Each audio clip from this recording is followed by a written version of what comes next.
very smart businessman. That's Black Excellence Untold for you, okay?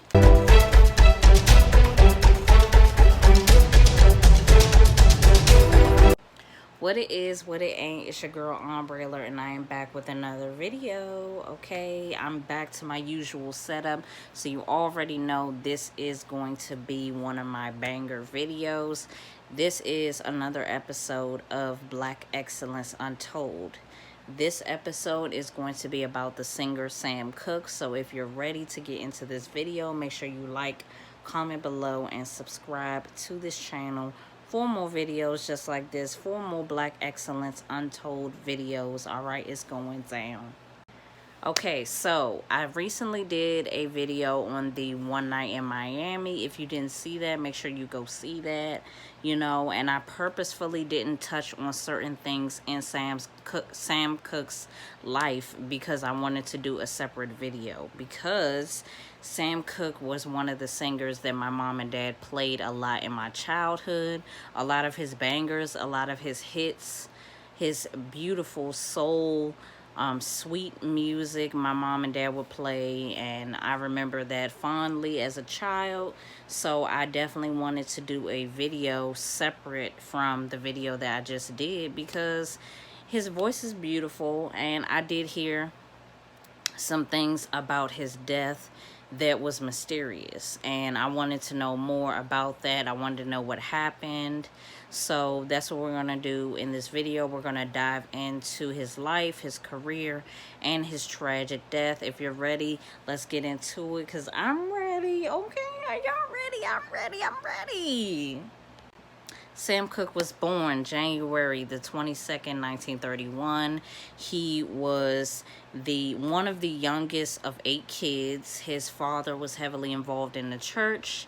He had a lot of brothers and sisters. He grew up, you know, as a church boy. You know, he went to church every Sunday. He was involved in singing in the church. All his siblings knew how to sing. So they were highly religious in the Baptist church community, and you know, singing was just in his blood and in his background.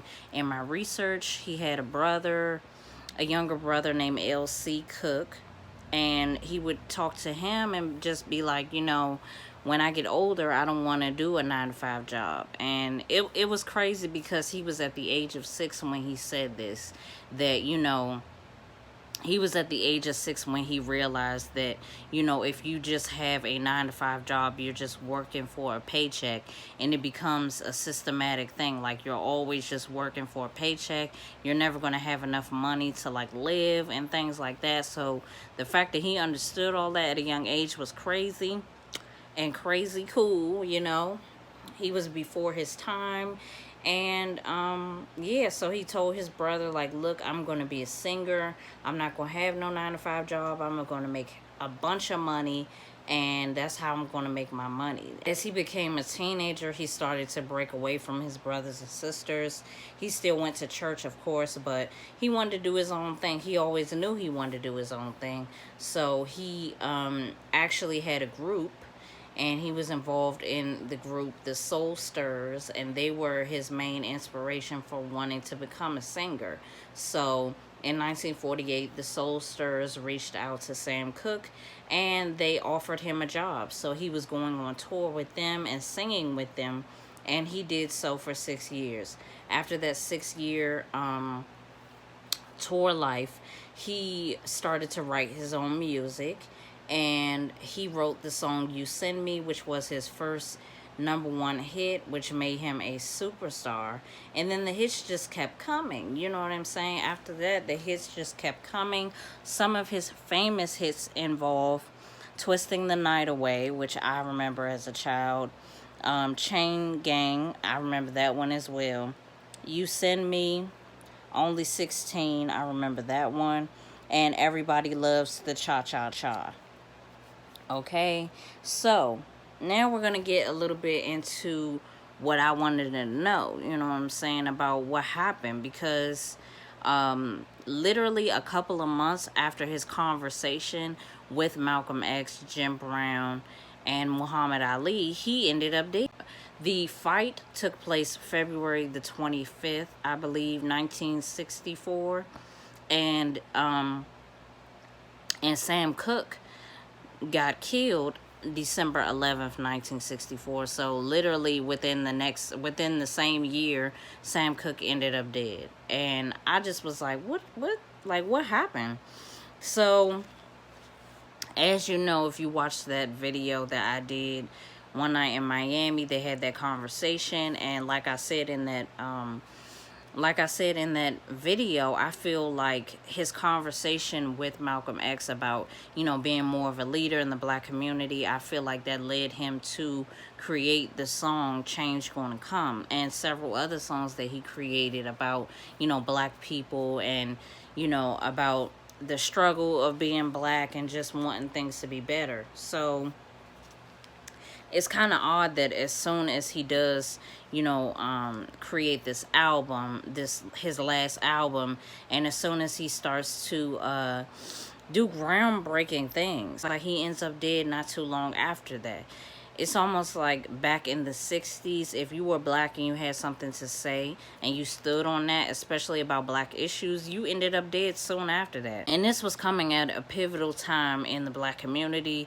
There was Jim Crow laws, there was segregation. John F. Kennedy just got killed in 1963. Sam Cooke gets killed in 1964. Malcolm X got killed in 1965. Like, it's getting there, you know what I'm saying? So I really wanted to know, like, a little bit more about what was going on. So some things about Sam Cooke that we didn't know, which I didn't know, is that he was a businessman. In the movie One Night in Miami, they did touch on this a little bit, but in my research, I also saw that he did negotiate his contract with Sony. Let me see. His masters. I think he was with Sony, or I forgot which label he was with, but I'll put it below at the bottom of the screen if I'm wrong. But he did negotiate his contract with a label that he was singing for to own the masters of his music 30 years into his career. So he owned his own masters to all his music.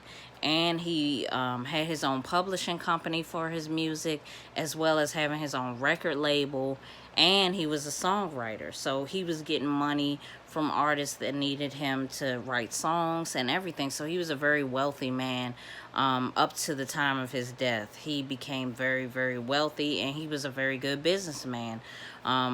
Unlike most singers, he was very smart. He was very intelligent. So he basically had a level of control over his career that a lot of singers didn't know that they could have. So moving on to the time of his death, it's just mad sketchy how everything went down.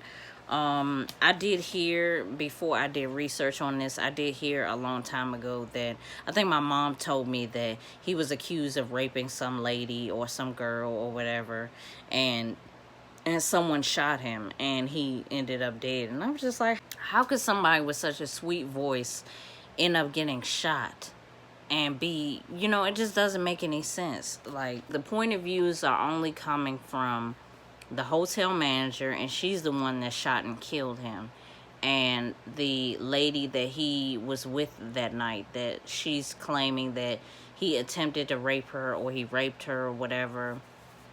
And so those are the only two point of views that we're getting, from any place. So his murder was considered, well, let me just go back. So the story goes is that, he was out at a club, he was hanging out, he was having a few drinks, maybe got something to eat, then he saw this lady, this cute Asian lady or whatever, and he thought she was cute. So he started talking to her, they hit it off. And this is the general story, especially from her point of view, which we just, we can't really, I'll get into all of that. But the story is saying that they hit it off that night. And she gets in a car, and then she tells him to take her home, and he refuses, and he starts driving really fast. Then he goes to a motel, some cheap motel, takes her there. She goes to the bathroom or something, and she comes out, and he's undressed in the bed, and I guess she's saying that he raped her or something like that. And she spontaneous, when he goes to the bathroom, she gets her clothes and she dips out the hotel room, and she runs to a telephone booth to call the police. And then the story also says that he went to the hotel manager's room, knocks on the night hotel manager, which is Bertha Franklin. He goes to her room, bangs on the door, demands, asking where the girl is or whatever. And they get into an altercation, a fight. And she grabs her gun and then shoots him once. And he's still coming at her, as she says. And she shoots him twice in the chest. And that's what kills him. So that's the story. That's the story. According to the two of them. So what I'm going to add to this is the tea part, okay? So this is what I'm about to say is going to give some insight to his murder and what's going to, and this is before y'all, I found this on the internet, okay, from an article that I read. So if you want to read the article, you can read the article too. This is not speculation, you know what I'm saying? Whole trial after his death, and after Bertha and Elisa Bowers, that's the Asian lady's name that was with him that night. She, makes her testimony. Bertha Franklin, the hotel manager, makes her testimony.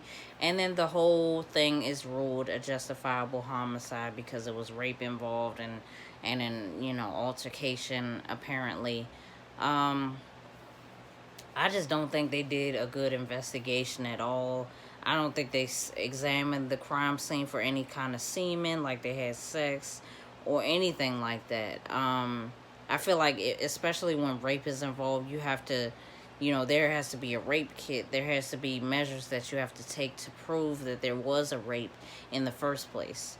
But anywho, so it was all ruled a justifiable homicide. So this is the part that caught me, was that at his funeral, millions of fans came to his funeral, whatever. And, it's Sam Cooke. He's a legend. He is a superstar. So superstars attended his funeral, including his friend Muhammad Ali and Etta James.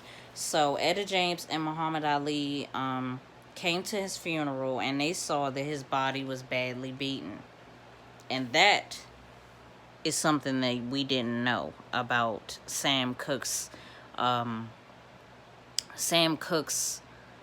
guess, his body, because we're hearing that he got shot. So, but we're not hearing about anything else. So Etta James and Muhammad Ali, like I said, they saw his body was badly beaten. Etta James says his head was nearly separated from his shoulders.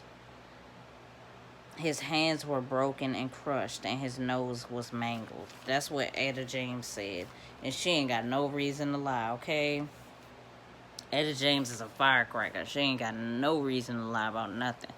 So, leading, everybody, it was an open casket, and everybody saw the condition of his body, and there was no way that it was just a gunshot wound that, or some type of altercation between him and a woman that could have led to all of these injuries. Women, we're pretty strong, but if we're talking about his head was nearly off his shoulders, and his body is mangled, and his hands is crushed, no, that makes me think it was a setup.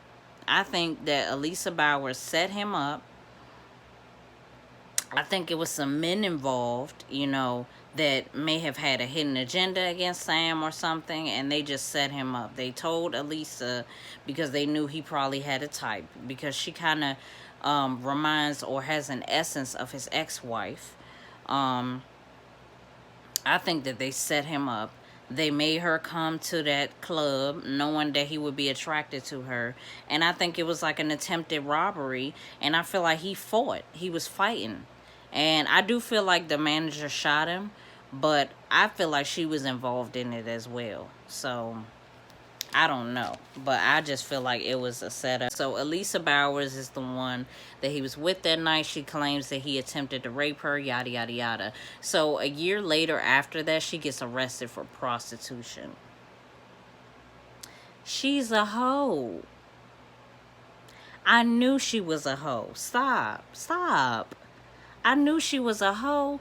First of all, in her testimony, she claims that she got into the car. What? It's Sam Cooke. What did you get in the car for if you wasn't going to let him hit? If you wasn't going to let him hit, that's the first... No. Let's stop. Let's stop doing this. Let's stop. Let's stop. It was late at night. If you didn't want to bust down, if you didn't want to give Sam Cooke none, you didn't have to get in the car. Like, no. Women, we don't do that. If we just meet somebody that night and we get into their vehicle, we already know. Let's be grown. Let's be grown. If you want to give him some, then give him some. Don't do that. Don't just act like he just took advantage of you. It's Sam Cooke. He don't have to rape nobody. He don't have to take advantage of nobody. You know, he could sing the panties off. He ain't got to do all of that. Let's not do that. Anywho, I see I'm getting riled up. So she gets arrested for prostitution a year after that. Then she could not kill somebody. She could not be involved in a murder. She couldn't. Based off of this rap sheet after Sam Cooke's death, I know she had something to do with it. I know it was a setup. And I know her testimony is a lie. Let's not do that. Let's not do that. She, especially in the black community, in the music industry, I feel like it's a common misconception that all black people don't know how to read contracts and don't know how to take control of their career. And in this case, we see that is non-existent. Sam Cooke was very smart. Sam Cooke was a businessman, and he was just as smart as he was talented, and he had control over his career. So if that's not black excellence, I don't know what is. Thank you for watching this video. I hope that you liked my point of view. I hope you like the facts that I'm throwing down.